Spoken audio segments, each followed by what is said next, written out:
لا الہ الا اللہ لا الہ الا اللہ۔ لیکن اس مہینے میں جو خاص ایک نسبت ہے، ایک خاص اس کا تعلق ہے، وہ اللہ تبارک و تعالیٰ کے کچھ محبوب بندوں کے ایام وصال کے ساتھ ہے، کہ جس میں اللہ تبارک و تعالیٰ کا وہ عظیم زمین پر اللہ تبارک و تعالیٰ کا ہم مجازاً خلیفہ کہہ سکتے ہیں، جناب سیدنا مجدد رحمۃ اللہ علیہ کی شکل میں سرہند شریف میں آپ مبارک کا تولد ہوتا ہے، اور آپ مبارک کا شان کہ اللہ تبارک و تعالیٰ 100 سال کے لیے مجدد پیدا فرماتا رہا، لیکن آپ مبارک چونکہ سنہ 1000 کے آغاز میں آپ مبارک اس عالم میں ارشاد کے لیے مبعوث ہو گئے، تو آپ ارشاد فرماتا ہے کہ مجھے رب کریم نے 1000 سال کا مجدد بنایا ہوا ہے۔ اور آپ مبارک کی کارنامہ تجدید میں سب سے بڑا کارنامہ ہم کہہ سکتے ہیں وہ یہی ہے کہ جو دین اسلام کو مسخ کر دیا گیا تھا، اسلام کا شکل بگڑ چکا تھا، اور اسلام کے نام لیوا جس چیز کے لیے اسلام کا نزول ہوا تھا، اسلام کا مبارک دین آیا تھا، بت پرستی کو ختم کرنے کے لیے اور فضول رسم و رواج کو ختم کرنے کے لیے ہمارے اس خطے میں بر صغیر میں بطور خاص دوبارہ ان بدعات کا، ان قبائح کا ارتکاب ہو رہا تھا، اور سرکاری طور پر ہو رہا تھا۔ اور جناب سیدنا مجدد پاک رحمہ اللہ نے اپنے کمال تدبر سے، فراست سے، باطنی توجہات سے آپ مبارک نے وہ عظیم انقلاب برپا کر دیا کہ ہندوستان تو ہندوستان آپ کا فیض دنیا بھر میں پھیل گیا، سنتوں کا احیاء ہوا، شریعت دوبارہ اپنی اصل جوبن پہ آ گیا، پھیل گیا، اور آپ مبارک نے لوگوں کو معرفت خداوندی کی اصل راستوں سے آشنا کر دیا۔ تو ماہ سفر میں آپ مبارک کا وصال ہوا ہے، آپ مبارک کی عرس کے دن اس مہینے کے آخر میں منایا جاتا ہے، اور آپ مبارک کے اس مبارک نسبت کے ساتھ اس مہینے کی ایک اور نسبت بھی حاصل ہے کہ یہ مہینہ جناب سیدنا داتا گنج بخش علی بن عثمان الحجویری رحمہ اللہ کی یوم عرس کے ساتھ منسوب ہے۔ وہ عظیم ہستی کہ جس کے ولادت کے ساتھ اور جس کی لاہور میں قیام کے بعد اس خطے میں تصوف کی بنیاد پڑ گئی، اور تصوف کی بنیاد کیا پڑی؟ ہمارے نزدیک تصوف تو کوئی نیا چیز نہیں ہے، تصوف وہی دین اسلام ہے، اس کا کمال کا شکل ہے، تقویٰ کا شکل ہے۔ تصوف سے مراد کیا ہے؟ انسان اللہ پر ایمان لائے اور تقویٰ کے اعلیٰ مقام پر فائز ہو جائے۔ تصوف سے مراد کیا ہے؟ لوگوں کے اندر احسان آ جائے، اللہ کا عبادت ایسے کرے جو عبادت کرنے کا حق ہے، اسی کا نام تصوف ہے۔ اور تصوف کا نام کیا ہے؟ تزکیہ کرنا ہے، باطن کو صاف کرنا ہے، اپنے قلب کا تصفیہ کرنا ہے، نفس کا تزکیہ کرنا ہے۔ تو جناب داتا سے مبارک اس خطے میں نہ صرف تصوف کے ان عظیم مشن کو لے کر آئے، بلکہ آپ مبارک کی آمد کے ساتھ یہاں سے اسلام کی بیج، اسلام کی بنیاد پڑ گئی، جو آپ سے صدیوں پہلے جناب محمد بن قاسم کے شکل میں، جہاد کے شکل میں یہاں پر آ چکا تھا، لیکن ابھی فروغ نہیں پا چکا تھا۔ جناب داتا صاحب رحمہ اللہ کی آمد کے ساتھ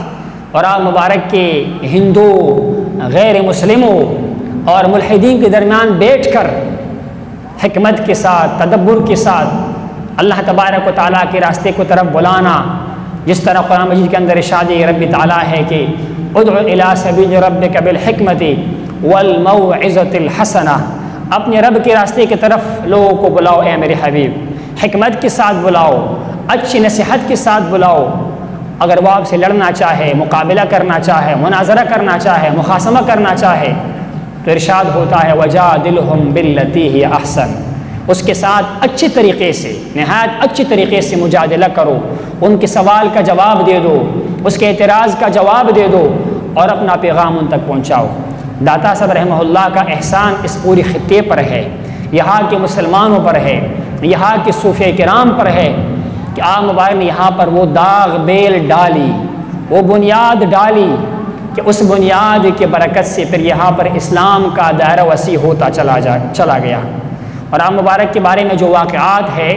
اصل جو آپ کے شان جس چیز سے آپ کی عظمت کا اظہار ہوتا ہے وہ آپ کا مبارک رسالہ اور کتاب کشف المحجوب کی شکل میں ہے، کہ جس پر لوگ شروحات لکھ رہے ہیں، ان کے درس پڑھ رہے ہیں، ان کے جو مبارک کے ملفوظات ہے، ان کی گفتگو ہے تصوف کے موضوع پر، انسان کے حالات و مقامات پر، اس سے اندازہ ہو جاتا ہے کہ داتا صاحب مبارک کوئی عام ہستی نہیں تھی، اور آپ مبارک کی وہ کتاب اس زمانے کے حساب سے فارسی زبان میں لکھ کی گئی تھی، لیکن اس کے بعد وہ اردو کے اندر، عربی کے اندر، انگریزی کے اندر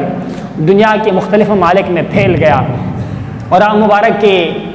اس نام مبارک کے ساتھ جو گنج بخش کا لفظ ہے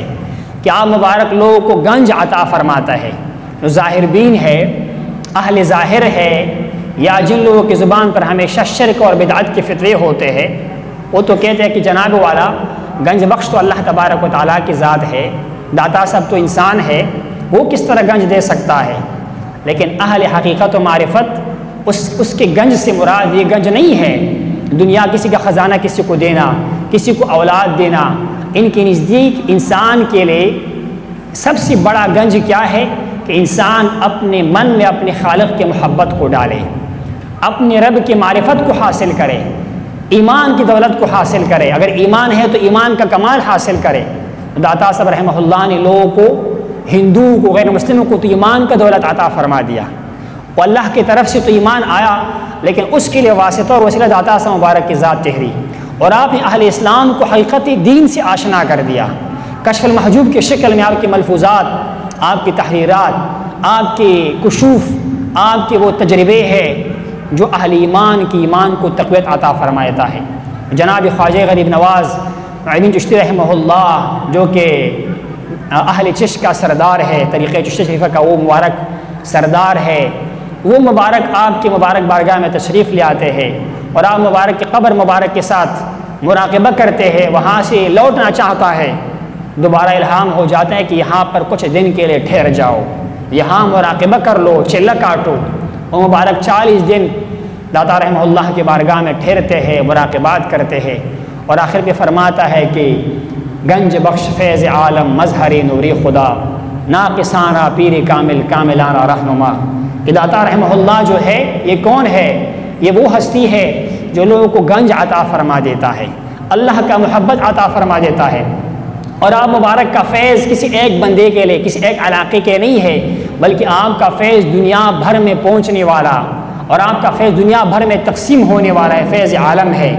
اور آپ مبارک کی شان کیا ہے کہ ناقصاں را پیر کامل، کوئی ناقص ہے، کوئی شریعت سے بے بہرہ ہے، اس کو آپ شریعت کا راستہ دکھا دیتا ہے، کوئی ناقص ہے اس کو آپ کامل بنا دیتا ہے، ایسا مرشد ہے، لوگوں کو کمال عطا فرما دیتا ہے۔ اور آگے کیا فرمایا؟ کاملانہ رہنما، جو کامل ہے، جو شریعت پر چلنے والے ہیں،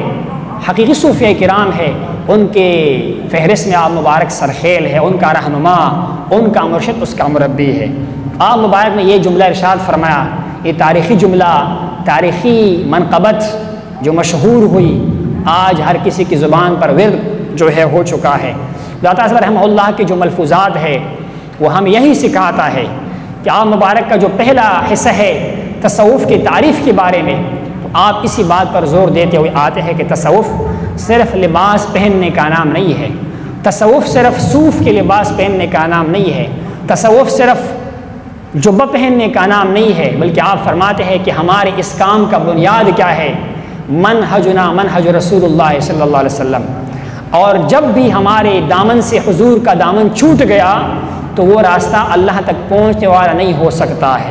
اگر اللہ تک پہنچنے کا راستہ ہے تو جناب سیدنا محمد مصطفیٰ صلی اللہ علیہ وسلم مبارک کی سنت مطہرہ ہے، آپ کی شریعت پر عمل کرنا ہے۔ تو آپ مبارک تصوف کی تعریف فرماتے ہیں کہ تصوف سے مراد کیا ہے؟ فرماتے ہیں تصوف کا 2 جملوں میں تعریف یہ ہے کہ آپ فرماتے ہیں کہ فرماتے تخلی الباطن عن الرذائل وتحلیھا بالفضائل، فرماتے ہیں اپنے باطن کو بری چیزوں سے پاک کرنا، اپنے قلب کو، اپنے نفس کو، اپنے اندر کو غلط چیزوں سے پاک کرنا، رذائل سے پاک کرنا، جو باطن کی بیماری ہے اس سے صاف کرنا، وتحلیھا بالفضائل، اور اپنے باطن کو فضائل کے ساتھ آراستہ کرنا، نیک صفات کے ساتھ آراستہ کرنا، نیک احوال کے ساتھ آراستہ کرنا، ورع سے، شکر سے، صبر سے، اللہ کے محبت و خشیت سے آراستہ کرنا، رضا و توکل سے آراستہ کرنا۔ فرماتے یہ ہے تصوف، اور تصوف کا مختصر تعریف۔